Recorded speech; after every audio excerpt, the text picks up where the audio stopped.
Hello, Dave Dock here. 34-35 season review for Bradford Park Avenue. After a long season, we failed at the semi-final of the playoffs. We lost to Leyton Orient, but Leyton Orient then lost in the final to Notts County. Didn't really show up. Certainly didn't play as well as they did at home against us. Must have got stage fright at Wembley. Look at the players. 6, Boaki, their top scorer up front. Coleman, he played well against us, 6.3, and very poor performance. If you look at Notts County, though, they played quite well, lots of greens, especially in defence. They never looked like conceding and kept that clean sheet and go forward to League 2. Anyway, enough about that. That's the clear up of that. We're here for the season review. If we go to inbox, we now have a season review at the top. New arrivals. Chris Tierney proved to be the standout signing. 23-year-old winger, got injured towards the end of the season and could have been different proposition. We'd have had him to bring in instead of limping Trusty along in that final playoff game. 24 appearances, 11 subs, 3 goals, 12 assists, 5 in one game in that 8-5 win against Dorking. And the board are content with the deal to sign Chris Tierney, mainly due to the player's high potential relative to the squad. And he has got high potential. He's only showing us 1.5 now if you play him in that midfield 4. If you push him a little bit further forward, he's a 3-star. That's what we did against Dorking when he got those 5 assists. And that's the line we'll be looking for next season, I think, playing him a little bit further forward. I've got some ideas of how to change the formation next season if we can get the right players in, but more about that later. He's a possible 4-star potential ability, and he could, if he stays fit, be one of our key players next season. Niall Grubb on loan from Peterborough, second best at a 6.98 rating. Whole deal, very good value for money. Yep, because we got him for nothing. He ended up playing in the defensive midfielder role in the end. This isn't probably his better position. He did okay. 38 appearances, 4 subs, 2 goals, 2 assists, and 6.98. Next one, Darko JB came in for the last 6 games or so. Actually 8 games, 7 games, 1 sub, 4 assists. So assist every other game, and 6.96. The board are happy with that one because paying him a low wage. Jordan Westwood, disappointing for me. Not as good as when he was on loan. 23 appearances, 20 subs, only 5 goals and 5 assists. He missed some good chances. And of course the board are pleased with the deal.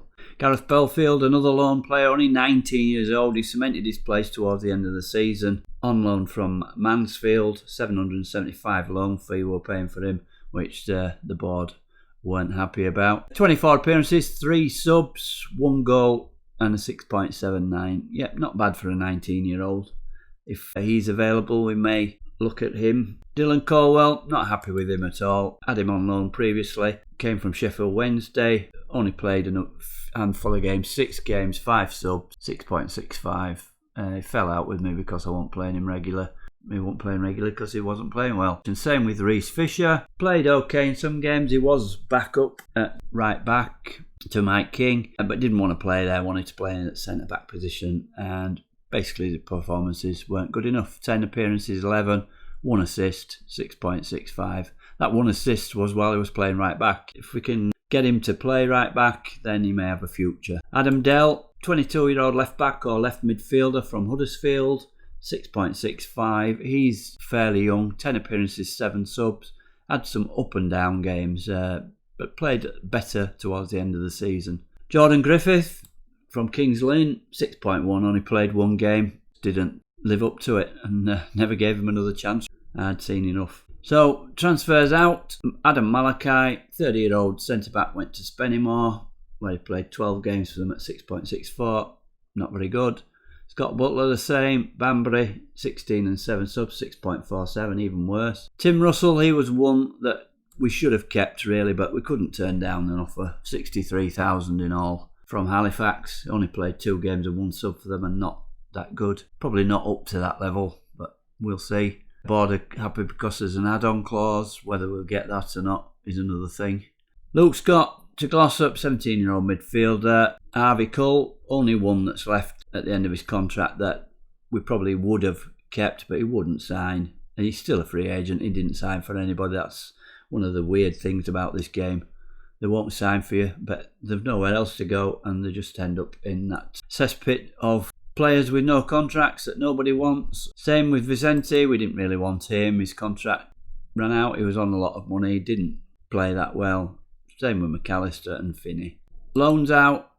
Zach Scott didn't do too badly at Bootle. 7 appearances, 2 subs, 4 goals, so 1 in 2 just about, and 7.71. Lower level though.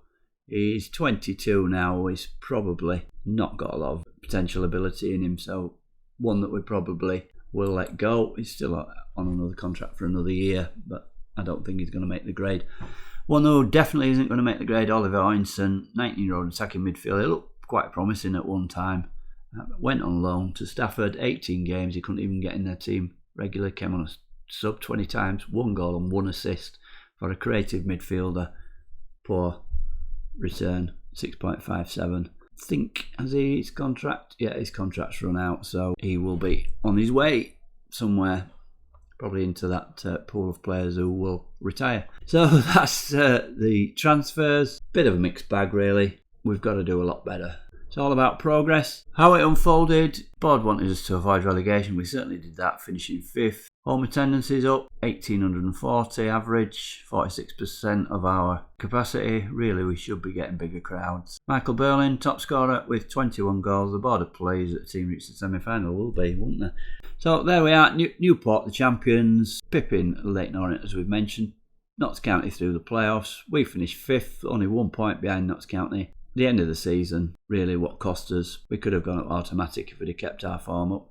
Going down, York not just missed out, but they were 6 points off going down. Bolton, Stevenage, Banbury and Dorking, bottom of the league, who we got 8 goals past, only 15 points. That's how the league table finished. We had a good start. We lost the first game, but then on a good run. And we lost then against Dagenham and Redbridge, so odd loses, but quite a good start to the season. And then, as we come to the end of the season, not a lot of losses, but a lot of draws that cost us getting up into that automatic promotion. And towards the end of the season, a few more losses as well. Overall, you've got to say it's a good season when you're tipped to be in the relegation fight.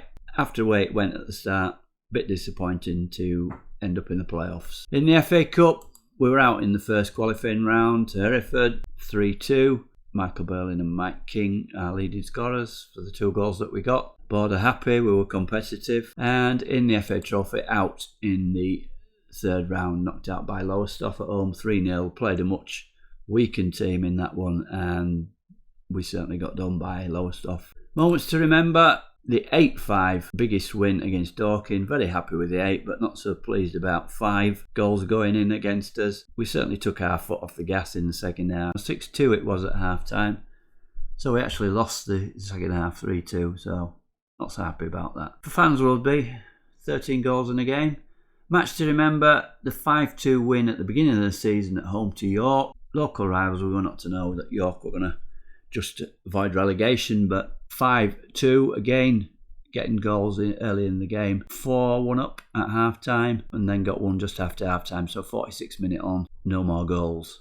Goal of the season was Niall Grubb in the 4th minute of added time.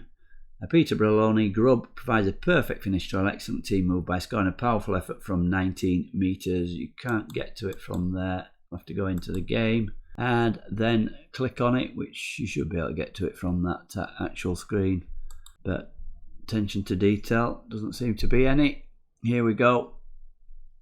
Westwood in midfield, plays it out to Keenly side on the right.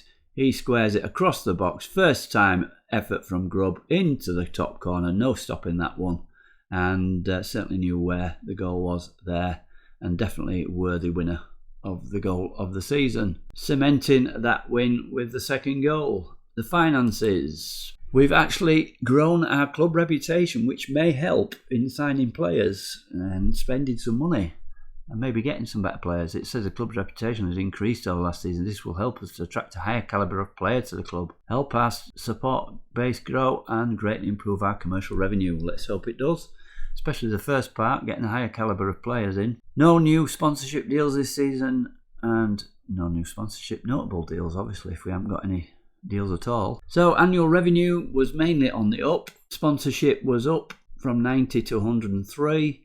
Broadcast revenue up $4,000. Corporate and hospitality, quite a big leap in that, 9,000. Prize money was down because we got knocked out of the cups, so we lost over 11,000 there. But matchday commercial and retail is where we shot nearly 100,000 raise on that. Definitely getting more commercial and people in the ground buying shirts, I would think. 15.2 thousand merchandise sales. Shirt sales, 267 sold. Trusty, the main man, the old favourite, the best Berlin top scorer, JB, surprised with that. Only coming in towards the end of the season, being one of the top shirt sellers. Westwood, of course, number 9. This was a surprise. Griffith only played one game. He's in the top shirt sellers. Maybe it's a collector's item with him only playing one game. Anyway, how we lined up? Quite an agreeable team, this one. We've just got Henderson in the centre midfield. We ended up with JB there, but Henderson played more games, so you can see why that is. But everybody else is who I picked in my strongest teams at the end of the season. So the accolades, 75 years old now. The club awards, Michael Berlin, Fans Player of the Season. Chris Tierney, Young Player of the Season. Also the signing of the season, as we've seen, Goal of the Season, Niall Grubb, we've seen that one. Michael Berlin, top scorer with 22, and Chris Tierney, 12 assists, 5 in one game against Dorking. Keenly side, most player of the matches. He had a reasonable season, more regular in the side, 6 player of the match awards. Highest average rating, Michael Berlin. And most completed passes per 90 minutes, Niall Grubb. Record breakers, Tom McCauley is now our leading league appearances with 505, taking over from Sam Fielding. He may add to that next season. Most league goals, Tate Trusty, 91 goals. Not so sure that he might make 100. History in the making. Your hard work and effort paid off on the pitch. Such a feat didn't go unrewarded at our end of season awards. So Bradford Park Avenue started better than anyone would have expected and rarely slipped up thereafter. And Bradford Park Avenue, thanks to a great run way back at the start of the season, proved much better than people had expected. I'd agree with that. If they carried on like we did at the start, we'd have been up in the League Two. Manager timeline, most pointless thing on here. It's nothing to do with season review, is it? So that's the season review. Let's just have a look at what's happened since, apart from Notts County winning the playoff final. We've given Sinclair a new 2-year contract. We had to after those performances at the end of the season. We couldn't let anybody else take him. He may be back up next season. It depends if we sign a new keeper. If we do, McCauley will be the backup if he'll stay and do that. Sinclair will probably, in that case, go out on loan. Try and get him a National League North side, preferably. But £140 a week's a no-brainer after those performances. Had to be rewarded. And what else did we have? Board sets initial budget.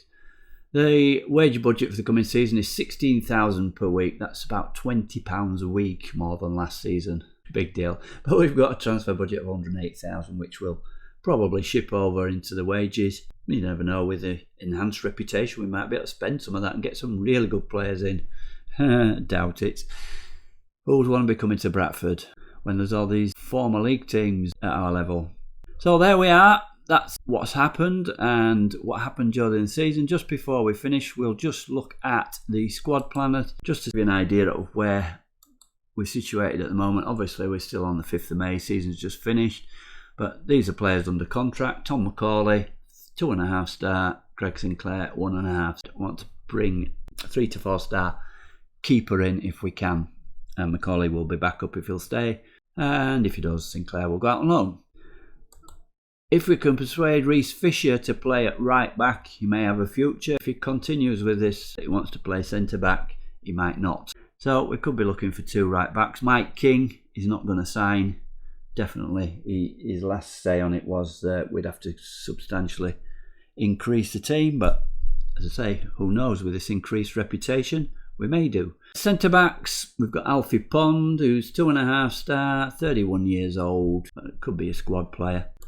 Adam Dell, 22-year-old, he's got a lot of potential as Adam Dell. He's 2.5 star, possibly 3.5 star. So he could be cover for left centre back and left back like he was this season.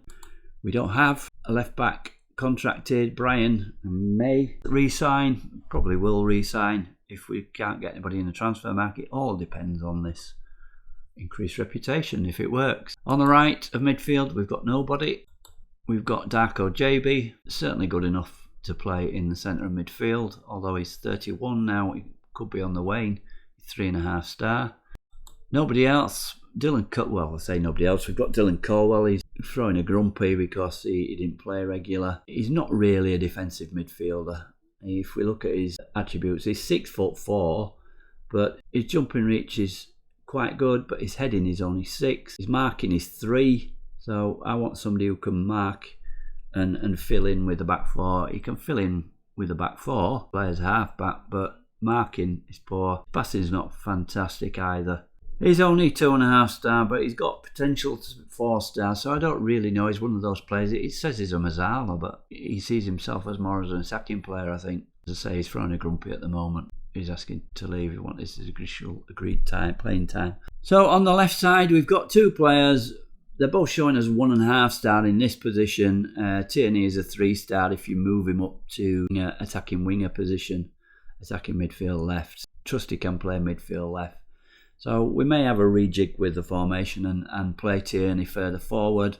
That's where he played when he got his 5 assists. I know it was against the bottom of the league. It's worth trying. Obviously, if we can sign somebody better, that's worth trying as well.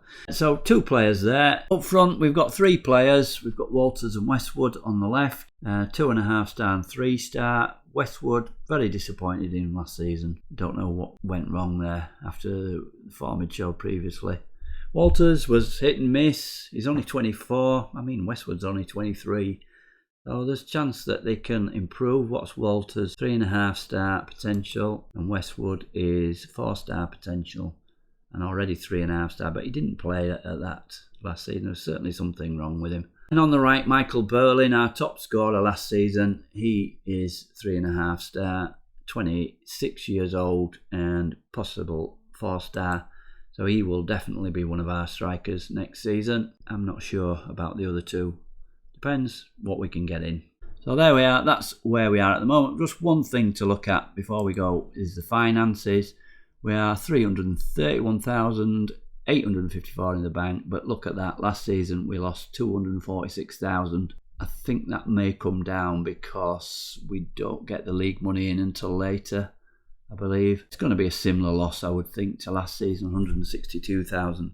So we're losing money trying to get out of this league, which we've got a little bit in the bank at the moment. If we look at the projection, we are at the end of 36-37 going to be 132,000 in the red. So something has got to change there. So that's it. I'll come back with a video showing you what we've done in the transfer market up to the first few friendlies, and then we'll come back with the last friendly and the video after that, the last friendly in the first game of the new season.